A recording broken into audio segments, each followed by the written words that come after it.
woods are terrifying. If you don't believe me, I dare you to go walk through the woods at night by yourself without a light. Guarantee you won't make it like 10 steps in. Just saying. Hi friends. So today I'm going to be doing my October wrap up and my November TBR in one video because I did not read as many books as I wanted to in October. It's only November now. I don't even know what month it is anymore. I only read 3 books in October as opposed to my desired 5. I just finished the last one last night, and I know it's technically November now, but I'm going to count it as part of October just because I started in October and I would have finished it in October if I hadn't have had such a shit month for assignments. So there's that.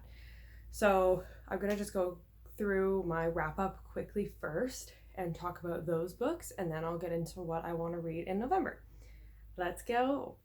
So I was not prepared. So the first book that I read in October that I finished was Sawkill Girls by Claire Legrand.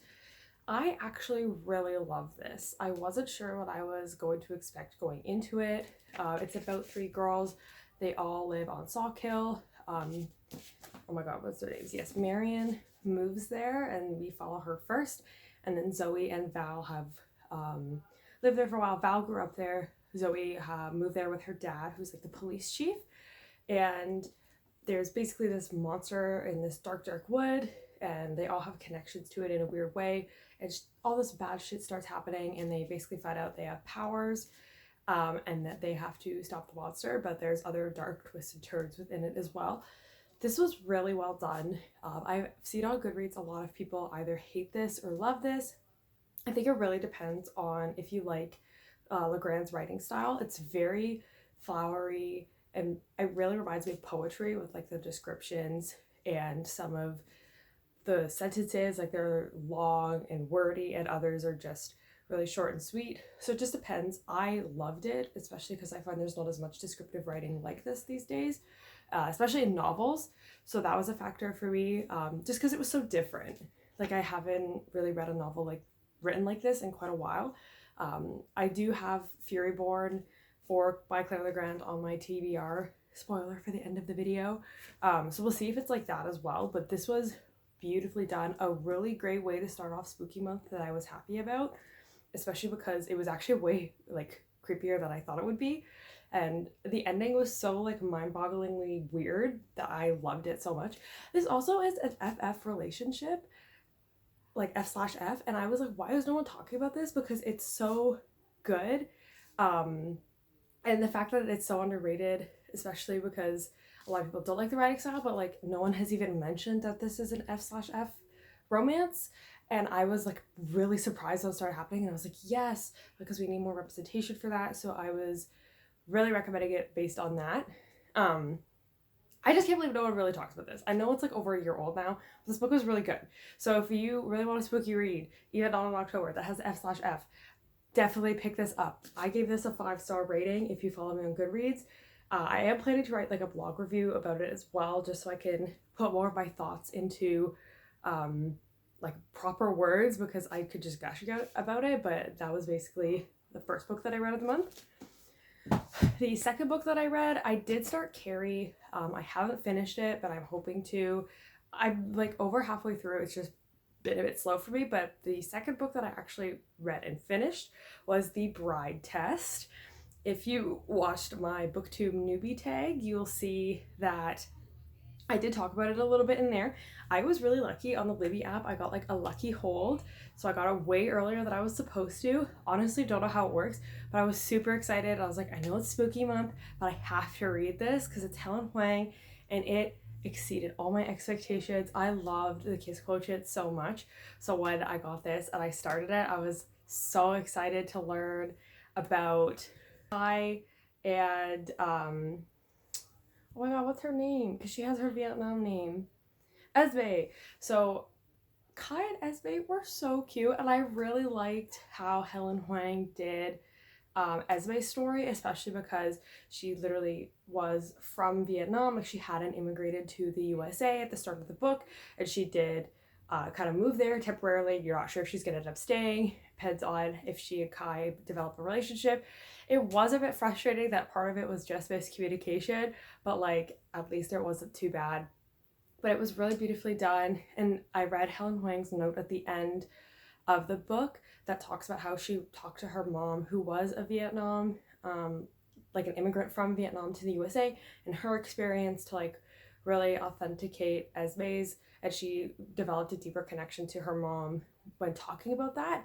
And I thought that was really heartfelt and really added a lot of depth to the story that I may not have gotten, especially being a white reader.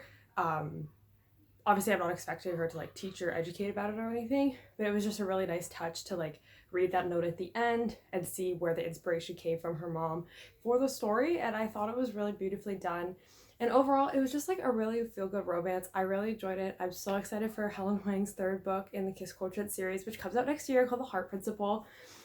So I rated the Bride Test 5 out of 5 stars just because it was the romance that I needed this month, among all of the really stressful stuff that I had going on. And it was super cute.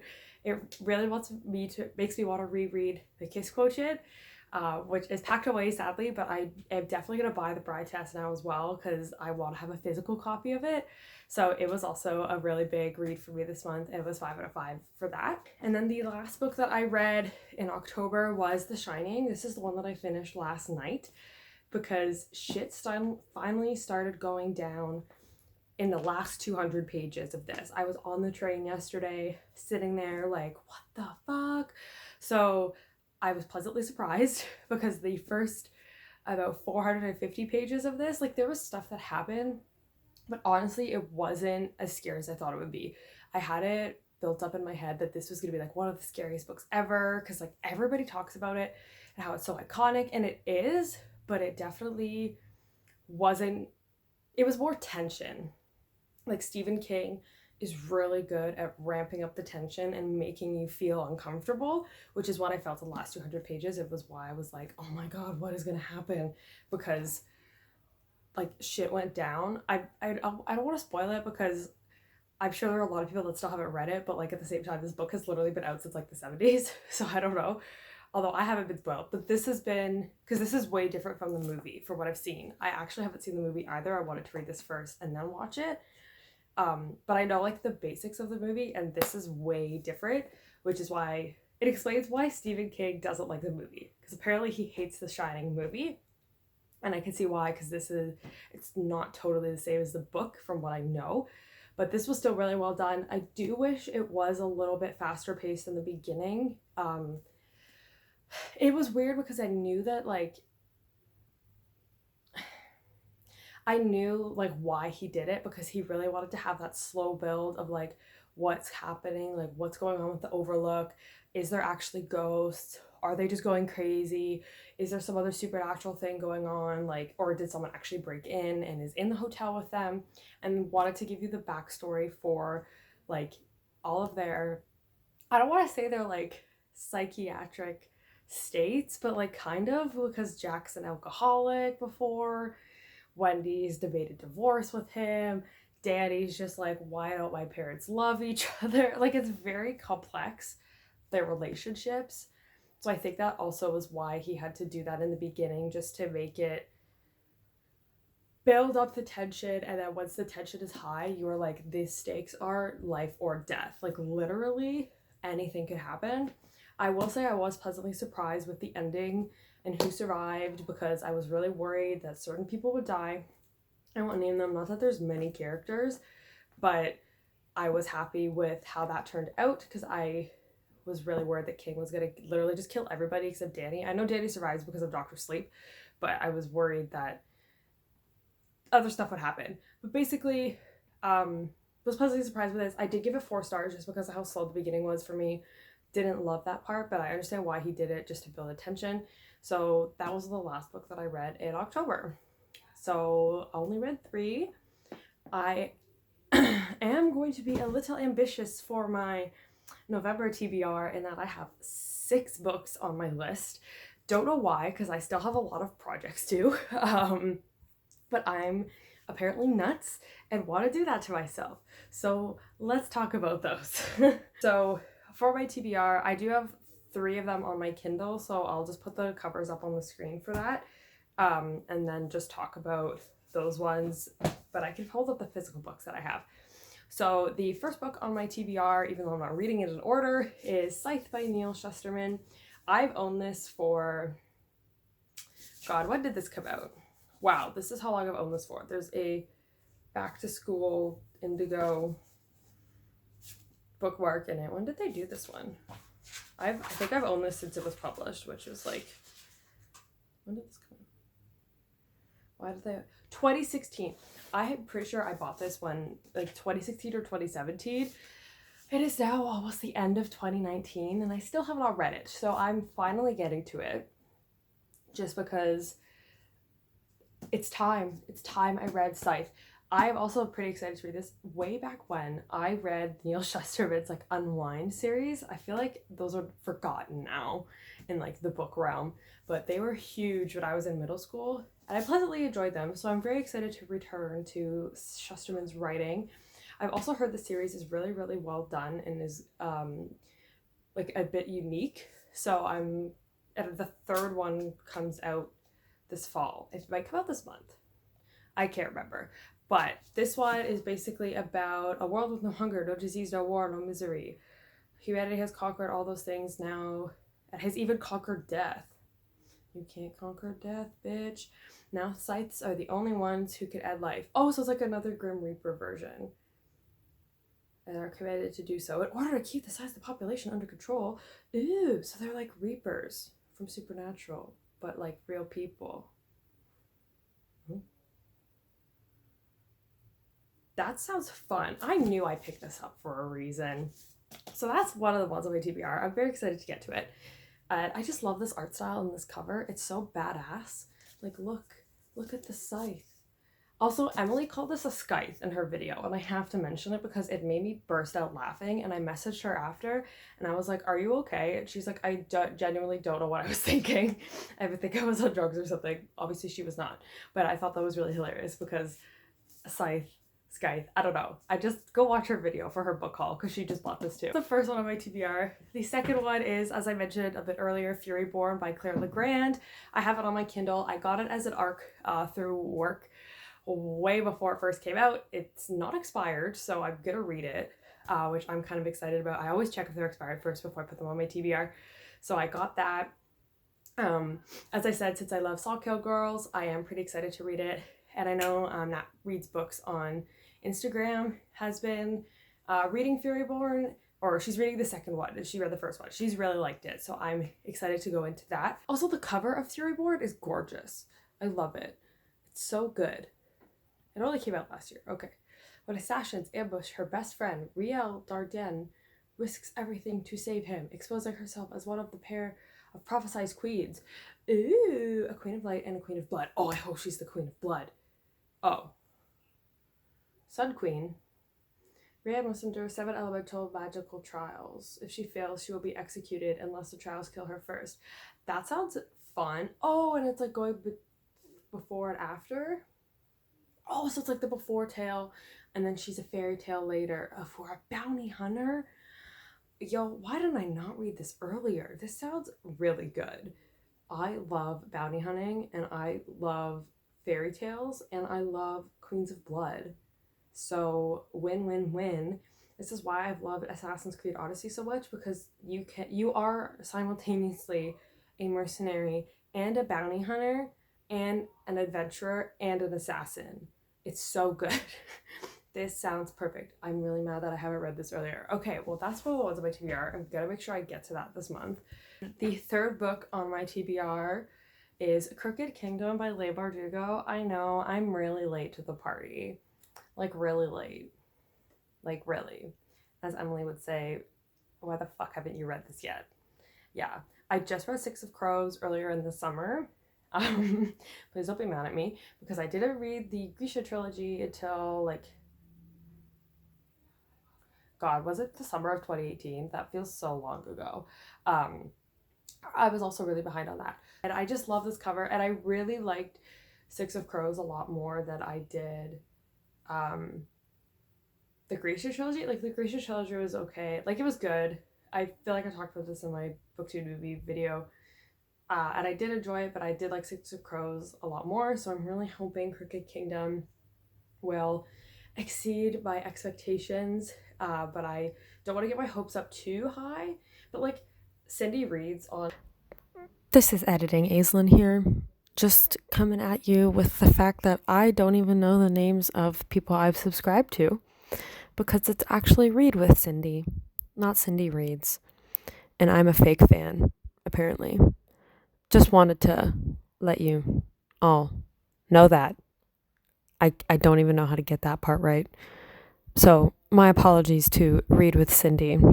YouTube didn't like the Gracia trilogy that much, and she loves the Six of Crows duology.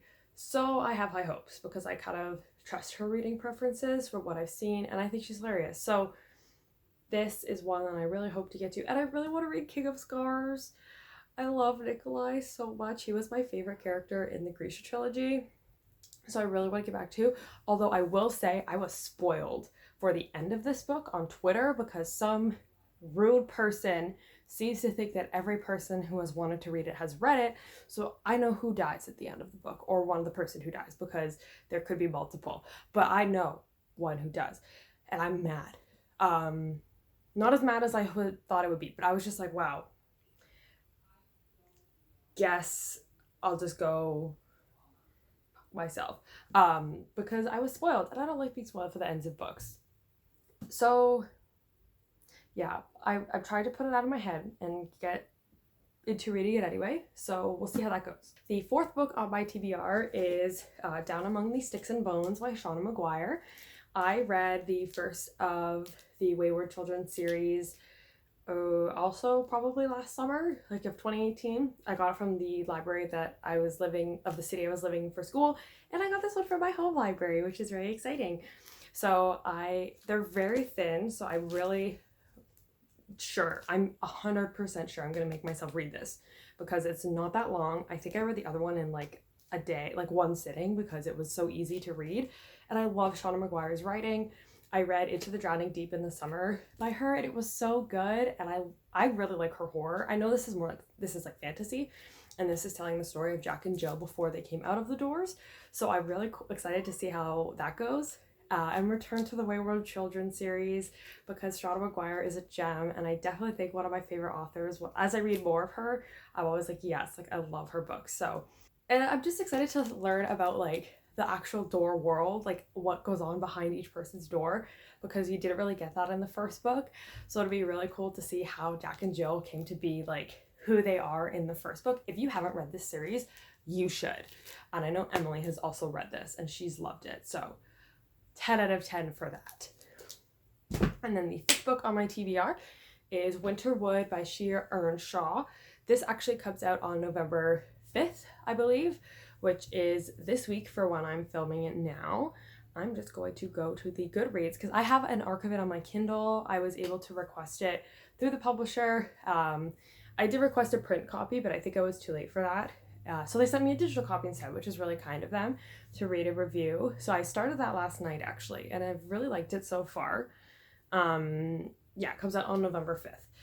So it's funny because after reading Sawkill Girls, I was reading the beginning and I was like, I'm getting really big Sawkill Girls vibe right now, especially because the tagline for Winterwood is "Be careful of the dark, dark wood," and Sawkill Girls is "Beware of the woods and the dark, dank deep. He'll follow you home and he won't let you sleep." So this is more of a monster in the woods.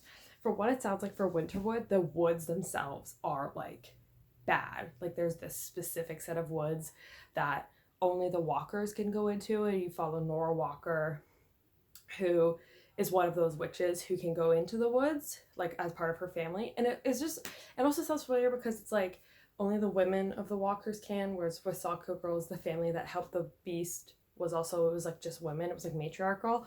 So I just got I've gotten some Sawkill vibes from that. But I feel like it is different enough that it should be fine. I've only like 10% in, but I have been enjoying it so far, and it sounds quite interesting. And I was like, maybe I should have put this on my like October TBR because it sounds really creepy. Because Nora goes into the woods on the night. It's like every full moon, the what are they called? The Wicker Woods. The Wicker Woods are asleep. So they could go in and like look for stuff that has been like brought back, like that the woods I guess take, and then it just like has them all out. So she's going looking for stuff, and she finds a boy that went missing from the camp across the lake, which I'm like, oh shit, stuff's going down. So I'm really excited to read more of it. It's been really good so far. I feel like the woods, there's going to be something else with the woods. Creepy woods are one of my favorite tropes in horror novels. I know like creepy houses and like creepy abandoned hospitals and all that stuff are like really like, I feel like more people are scared of those, but to me woods are way more terrifying because anything could be in them. If you have a hospital or a house, you're like, okay, demon, dead person, poltergeist, or whatever. But like with the woods, it could be a beast, it could be a monster, it could be literally anything. And I also just think back to the Supernatural season where Dean is in purgatory and he's like constantly being followed by like weird shadows and shit, and all this other stuff happens. And I don't know, woods are just really creepy because they can be dark, they can be scary.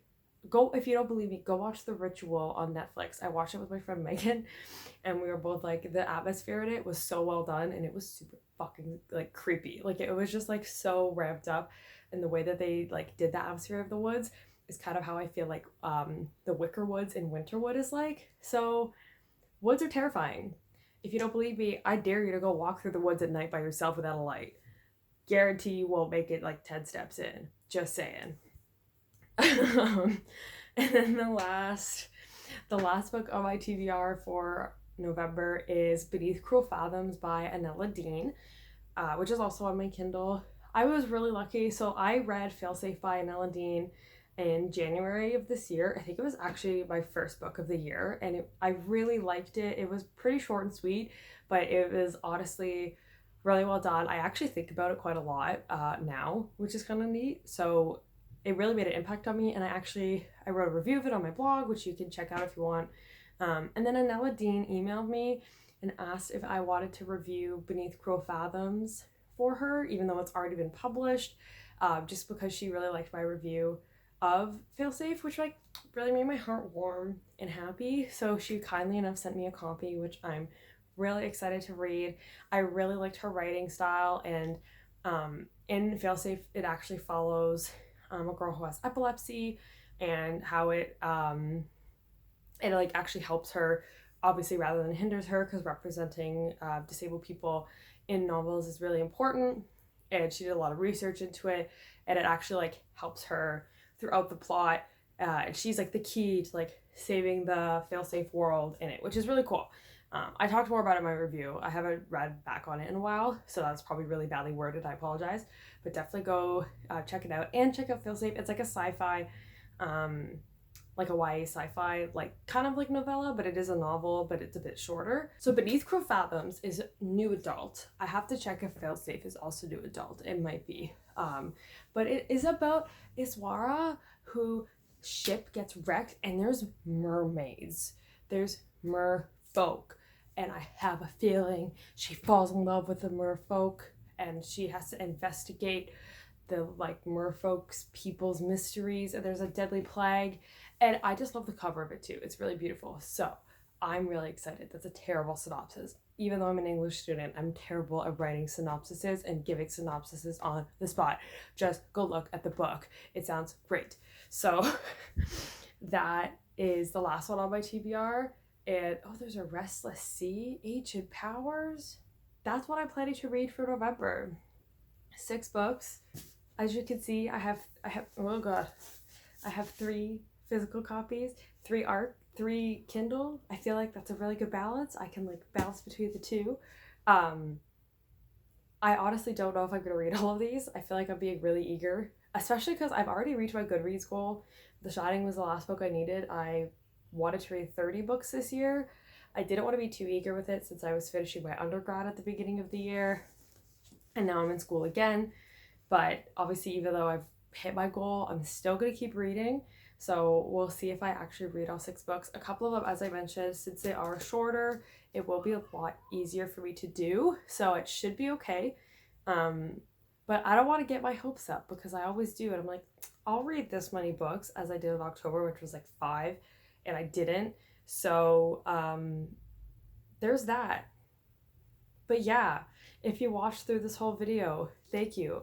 Don't forget to comment if you have any opinions on any of the books I read or haven't read. If you want, you could subscribe. I like to think I put out cool stuff and that I'm funny. We'll just see how this shit show goes because I think I have a decent amount of assignments due. Not as bad as October, but like the ones I have this month are big. So they'll require a lot more work outside of class.